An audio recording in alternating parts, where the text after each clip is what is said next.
At the beginning of the story, we see a coffee house where people are sitting and having drinks. A man enters the coffee house, while another person is leaving. Suddenly, someone shoots a man in the head with a gun.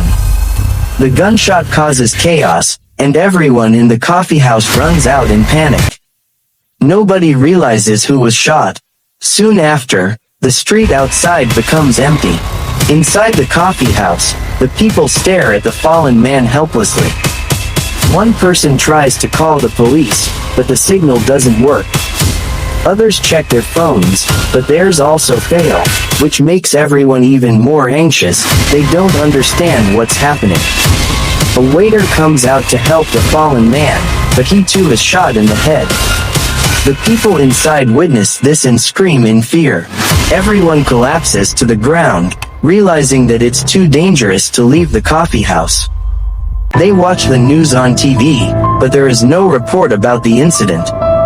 When they look outside, the two shooters have disappeared, and even the blood of the victim seems to have vanished.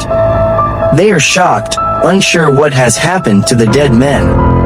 A man with a white scarf tells the others that they have been ambushed, and nobody can leave. Then, an older man warns them that perhaps a terrorist is among them, and the government wants them eliminated. At that moment, a man places a box in his bag and hides it. Another person notices this and suspects the man might be a terrorist with a bomb in the box. The man warns him not to open it, claiming there is nothing dangerous inside. However, they open the box and find clothes and a hard drive. A young woman asks the suspected terrorist what's on the hard drive. He says it contains nothing dangerous, just work data, but she doesn't believe him and destroys the hard drive. The man warns her that she has accused him without evidence. Then, she notices another box. The older man claims it is his and threatens anyone who touches it. A man with a white scarf points a gun at it, but another man opens it and finds women's clothes. The older man explains that he runs a clothing business. Suddenly, a noise comes from the restroom. When they approach, they find the door locked. The man with the white scarf fires at the door, breaking it open. Inside, a large man lies on the floor, the same person who had entered the coffee house first and then went to the restroom. He holds a syringe, and they realize he is innocent. They leave him alone. Outside, they see a police vehicle arrive, and masked officers get out. The coffee house people are relieved, thinking help has come.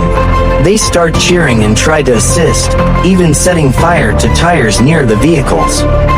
The authorities on TV report that the area is now closed due to the fire. The people are shocked that the situation is not what they expected.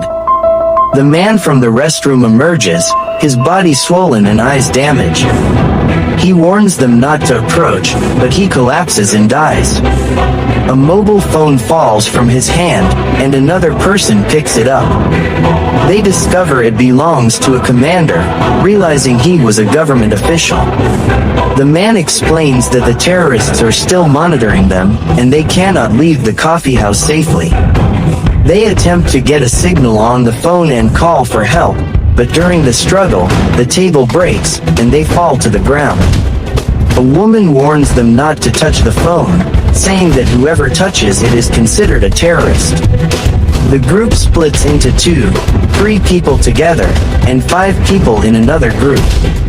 The woman tells the 5 to go outside while the 3 remain inside with a body. When they refuse, she fires a shot, forcing them to take the corpse with them. They descend into an underground area, where the 5 are very anxious. The 3 notice a small hole through which they could escape, but only a thin person can fit. They remove their clothes and carefully try to get through. Gunfire is heard from above, and smoke rises from the coffee house. They realize that 3 people upstairs have been killed, and the attackers set fire to the coffee house. The 2 people help the man trapped in the hole escape, and the 5 decide to go up after the fire subsides. When they see the burned coffee house from outside, they realize the destruction is total. The young woman decides to go outside to get help, but another person warns that she will be killed if she leaves.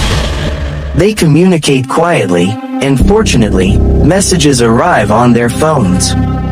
They discover that 3 people outside have survived. By checking the commander's phone, they read messages indicating that vaccines were administered, but the commander did not take his, and 4 more syringes remain with the dead commander. They rush to retrieve them, but find nothing in his pockets. They realize the person with long hair had already taken the vaccines. A confrontation occurs between the long-haired man and another man over the vaccines. The fight is intense, and a syringe falls into a small hole. The woman quickly retrieves it, despite her injured hands, but now they worry how to get the syringe from the hole. The young thin woman is told to go down and get the syringe, initially refusing but later agreeing.